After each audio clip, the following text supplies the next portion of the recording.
What's up mga ka-Junkers? Welcome back sa aking YouTube channel. Kung bago lang po kayo dito sa aking channel, ako po ang inyong ka-Junkers na si Erwin. At welcome po dito sa ka-Junkers TV, ang istorya ng Sangjang Japoner dito sa Pilipinas. Intro, pasok!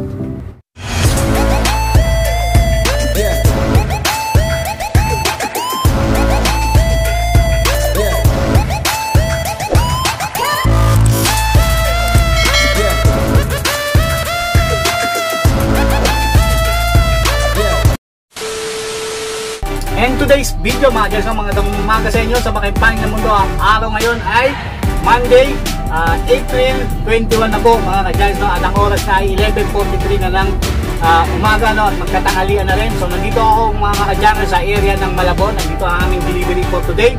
So para naman hindi masayang inyong panonood dito sa video to ay magpa-price update tayo ng metal sa tanso doon sa ating nirerektahan dahil meron silang abiso sa akin ng mga nakaraang araw dito mga dyan, no?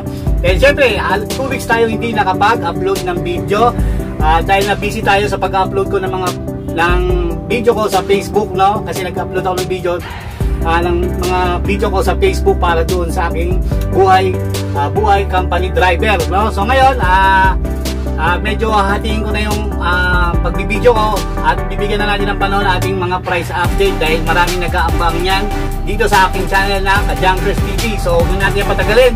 Kung handa na kayo, hawak na kayo ng lock sa papel, sisimulan na tayo sa in 5, 4, 3, 2, 1. Lista nyo na yan.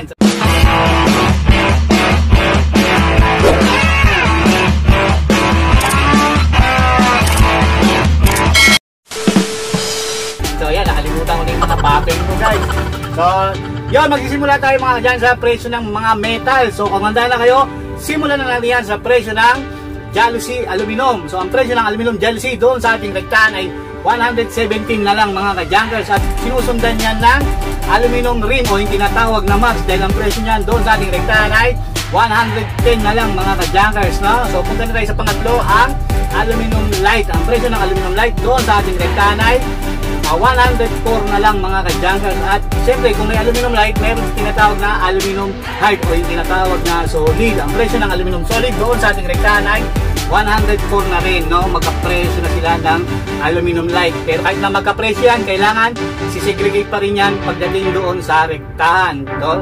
So yun, tuloy-tuloy tayo at punta na tayo sa aluminum panta.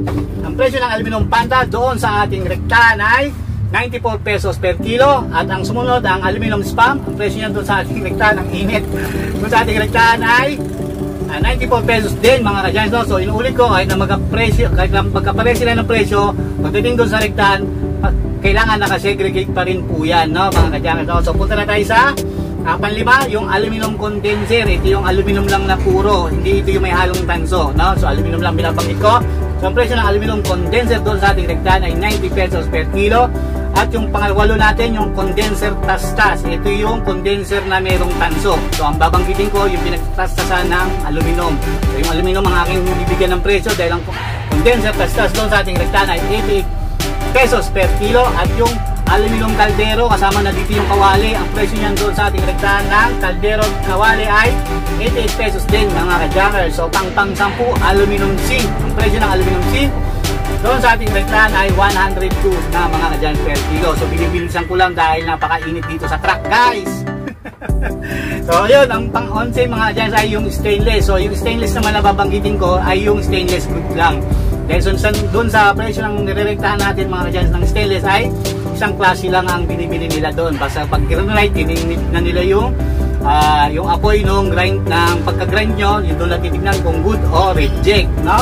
Pero sa iba, mayroong mga klase ang stainless na 402, 401, mga ganon. So yung babanggatin ko, good lang.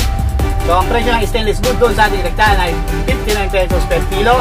At yung pang 12, ito na yung tinatawag na condenser na buo. Ito yung may lamang tanso sa loob, no? Kasi dalawang klase ang condenser, no? Ito yung condenser na to, ito yung mga gawa sa aircon, no? So ang presyo ng condenser buo doon sa ating rektahan ay 220 pesos per kilo. O mas maganda, advice ko sa inyo, tastasin nyo na lang dahil mataas ang presyo ng tanso ngayon, no? So punta na tayo sa radiator. So dalawang klase muli ang klase ng radiator dahil ang isang klase ng radiator ay purong aluminum. Makikita niyo yan sa mga kotse. no? Kasi ang pinakalalagyanan ng tubig niya ay matigas na plastic yon. So ang sa kotse, matik na yan, aluminum yan. Pero meron ding mga gawa sa tanso pero bihira, no? Ngayon, ang presyo ng radyeto doon sa ating rektahan ay 280 pesos per kilo. At syempre, punta na tayo sa presyo ng mga tanso. At syempre, unahin na dyan sa tansong dilaw. Ang tansong dilaw, light or solid, ang presyo niya doon sa ating rektahan ay 313 na lang mga ka-jungle. So, punta na tayo sa mga wire. Ito ang mga wire na to ay yung merong Class A, Class B at Class C. So, sisimula tayo mga ka-jungle sa presyo ng Class C. So, ang presyo ng Class C ngayon doon sa ating rektahan ay 450 na lang ang kati. 450 na lang mga ka-jungle per kilo. So, siyempre kung may pula C, meron tinatawag na pula B. Ang presyo ng pula B doon sa ating rektahan, nabubulol, ay 450 na lang mga ka-jungle per kilo. So, syempre, kung may pula C, pula B, syempre, mayroon tinatawag na pinakamahal na tanso ngayon na bumaba siya ay ang pula Class A. Ang presyo ng pula Class A doon sa ating rektahan ay 495 pesos na lang mga ka-jungle. So, lahat ng nabanggit kong presyo, gawin nyo lang yan guys. Ipagkumpara nyo lang yan doon sa mga inyong binabagsakan o inyong mga hinahakutan. Dahil ito ay pa rin po kasi nang magbigay sila ng presyo. Depende po yan kung gaano kalakas magbenta sa kanila ang isang junk shop. Kasi pag malakas kayo magbenta sa mga rektahan o sa mga mahakupin nyo, meron niyang dagdag na presyo. So hindi mo naman lahat, no? So muli, gawin nyo lang yan guys, mga nabanggit ko, para meron kayong susundan na mga presyo doon sa inyong mga binabagsakan. So yun, tansik na ang ating mga pawis guys, no? So sa mga bago at nagsisimula pa lang, yan po ang mga presyo na mga kalakal sa mga rektahan. So yung mga nabanggit ko ay rektahan ng exporter po yan, mga presyo niyang nabanggit ko guys, no?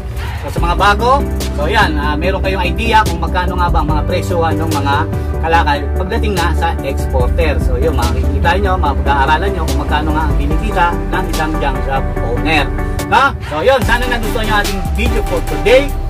So subaybayan nyo lang. Siyempre guys, hindi lang ako ng sa inyo na pakishare naman ating video mga ka-jungle, no? Para umabot naman sa ibang lugar. O kung gusto nyo shoutout kayo at sabihin nyo kung saan lugar kayo. So yun, so sana nagustuhan nyo ating video for today. Kung nagustuhan nyo man, pakilike naman. Kung di pa kayo nakapag-subscribe, syempre dito sa ating channel, click yung subscribe button, hit notification bell para ma-update po kayo sa mga bagong i-upload ko pang mga video. So muli, ako ang inyong ka-jungle na si Erwin. Kita-kita po tayo sa susunod. See you on my next vlog. Bye-bye mga ka-jungle. Peace out. Yo!